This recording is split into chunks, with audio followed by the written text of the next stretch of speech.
I am here to look with you at something much deeper and more profound than an answer. If a question comes from the mind and the answer is to answer the mind, it will not remain with you. Nothing of what we perceive by thought or feeling, sensation, memory, and let's including that, the personal sense of self, nothing there is stable. If you think of yourself in personal terms, then you will have to admit, I'm always changing. The way I feel is changing, what I think is changing, who I think I am is changing, who I want to be is changing, who I used to be is changing. Nothing there is stable. So if we are going to search for something starting from that state of mind, whatever you may imagine you perceive or understand is equally unstable if it is only existing in the mind and to the person who is a most inconsistent and unstable phenomenon. What has satsang got to offer anyone? It can only be, at best, a kind of mirror that reflects something that is not a thing, not a thought, not a memory, not an idea, not even an answer, not even an experience.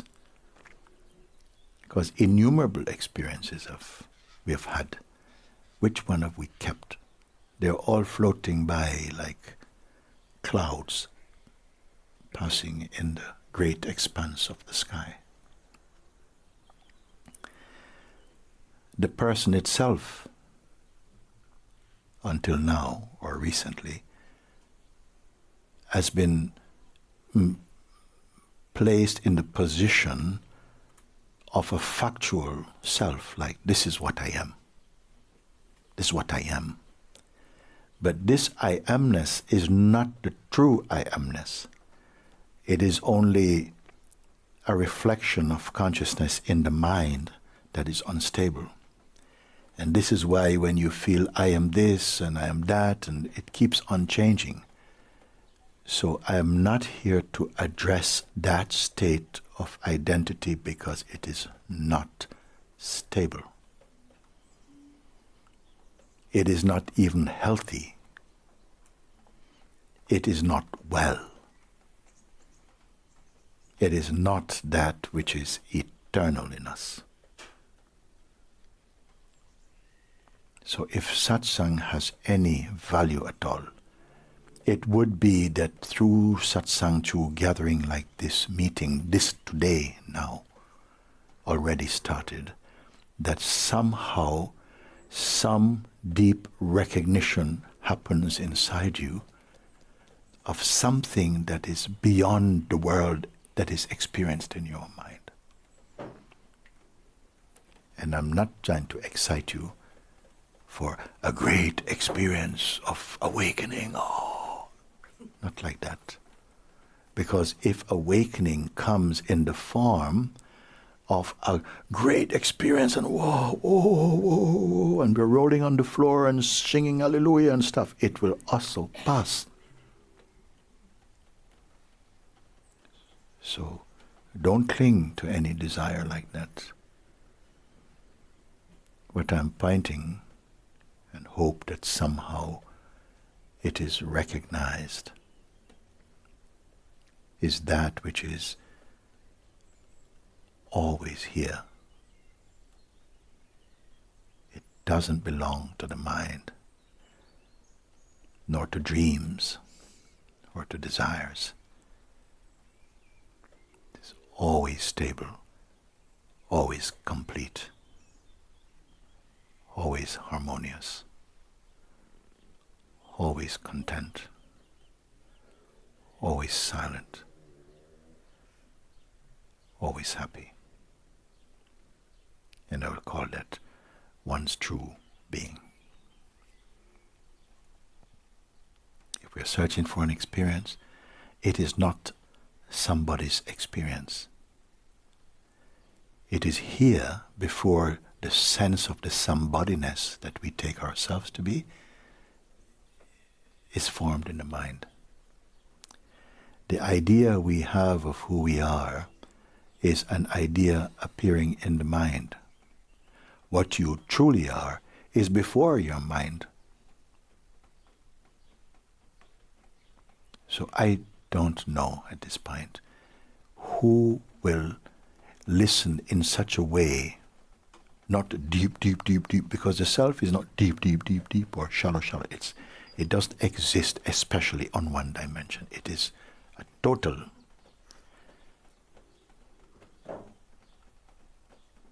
If it is already here, and if we could conceive of a time that is millions, billions of years ago, that which is called truth, or the pure self, or the Parabrahman, or the absolute, or the ultimate truth, has always been here. Unchanged, undisturbed by the changeful waves of the mind. If we could conceive or project of some idea called 1,000, 1,000,000 years from now, it will still be ever perfect and pure. Now, the mind might say, but we don't know, that's a fantasy. So I'm not going to speak about time to come or times past, because we'll have to go to imagination for that. I'm speaking, what about now then? What is here that is stable, complete, free of anxiety, perfect in nature, peaceful, happy, natural, effortless.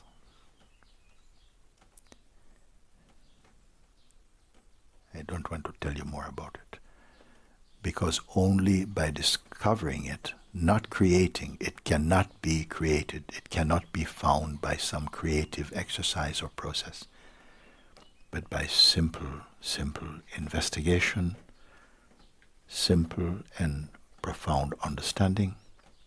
You don't have to be an intellectual. Sometimes too much intellectual is not going to help you even. And everyone and everything arise or appears in it, including the idea we have of ourselves, our current idea, because we always had an idea about ourselves, and we keep throwing them out and adopting new ones. So if there's anyone who is open to, not just open to, but yearning for some reason to discover what this is, then you may show your hand, if it is you. I'll read something for a bit to let you to relax, so you can relax a little bit. And first, maybe Ryan find something I can read.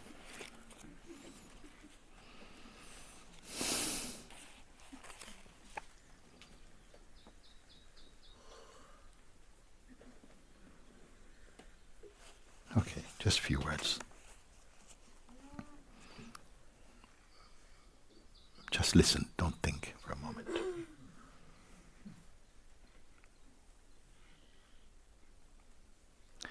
It says, love your true self.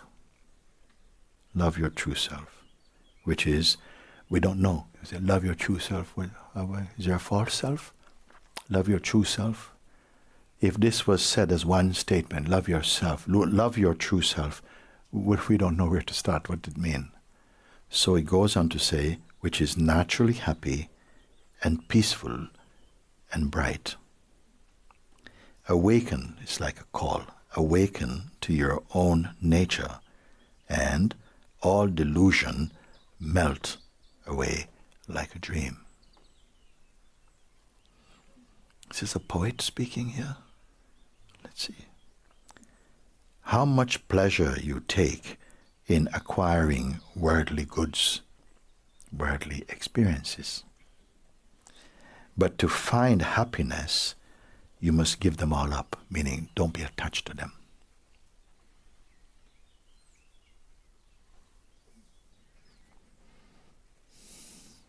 The sorrows of duty, like the heat of the sun, have scorched your heart. The sorrows of duty. Let's call duty your obligations, your responsibility, what you feel you have to do. It says what here now? Like the heat of the sun has scorched your heart.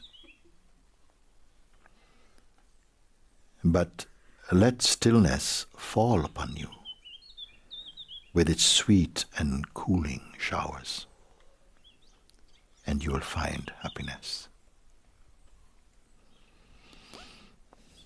For the world is nothing, it is only an idea. Now some people go, whoa, slow down. Don't say that. The world is just an idea. How can you say the world is just an idea or a set of ideas?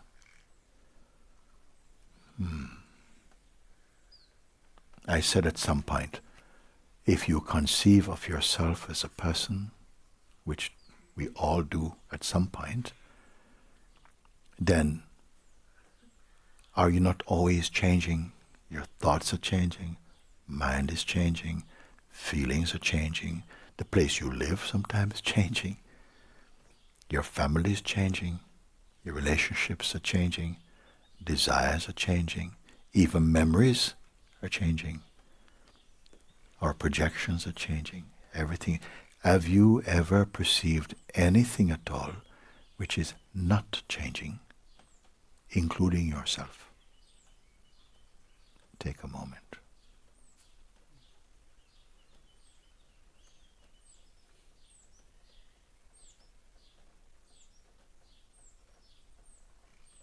Whatever you perceived in the mind or through the senses are changing. Sometimes you may say, yes, but I always enjoy having cheesecake. But there's going to be a time you don't enjoy it. You will not enjoy it. On your birthday it comes, I don't want it. And nobody can say why. Because nothing you will enjoy or suffer always. It's the nature of the mind that things are always changing. But if everything is changing, there must be something that witnesses that everything is changing. I'm not being mystical now. I'm not being metaphysical. Pure, simple, common sense I'm speaking. No? You say, oh, my mind is always changing, Last week I called myself a revolutionary. Now I'm calling myself a pacifist. Before I was this and now I am that. Even stable profession. I used to be a doctor. I used to be a scientist. Now I call myself a gardener. It was always changing. Have you seen or experienced anything that is not changing?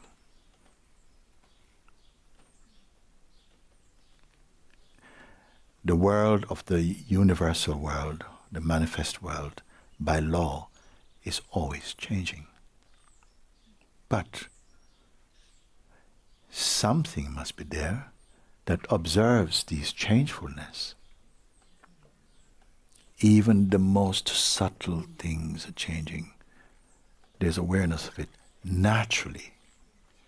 But we just forget that without even trying, naturally you perceive things are changeful. Even when we believe, and sometimes we try to believe this will never change. I'm going to love you exactly forever and ever and ever and ever. I will never think badly about you.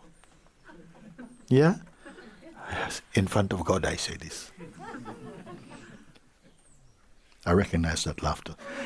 We know that is not true. But we love the feeling of just saying something eternal, something forever and ever. Even when we get married, until death do us part. Also one day we were sitting under the moon and we're looking up and one of our Sangha sisters says, "Oh, look how beautiful the moon is." I said, "Yeah, it's very beautiful." She said, "I wish it was always like that every day." I said, "No, you don't. You wish today, but after a few days we're going, it's tired of this round moon. I like the Shiva moon." You cannot sustain unbroken connection and belief in anything you experience. So I'm not going to look and talk anymore about that. I'm going to go to some place more subtle than that.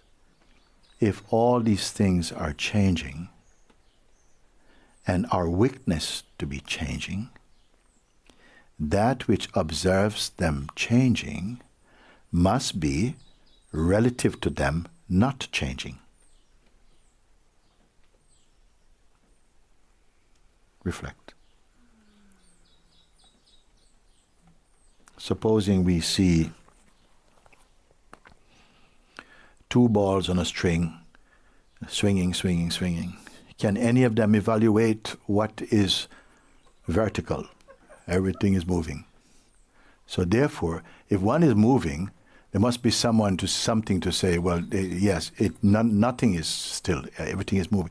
That which is able to observe all things are moving, whether they are thought or feeling or memory or projection or desire. Sometimes think, I always wanted this. Okay, you have it. Do you always want it? No. So knowing that, I say, that in which all the things are coming and going and are perceived, that which is unchanging, that is stable, that is yourself. That is the place of the self. It cannot be seen with the senses or with the mind. It is not an object. Because it is not an object, all things and all objects, as subtle or gross as they are perceived very clearly. It is without desire. Therefore, it is without judgment. Therefore, it perceives clearly. Not wanting anything from the world of the changeful, it is ever at peace. And yet, whatever we perceive, whatever is perceived in it, none of it can exist without it, that which perceives it.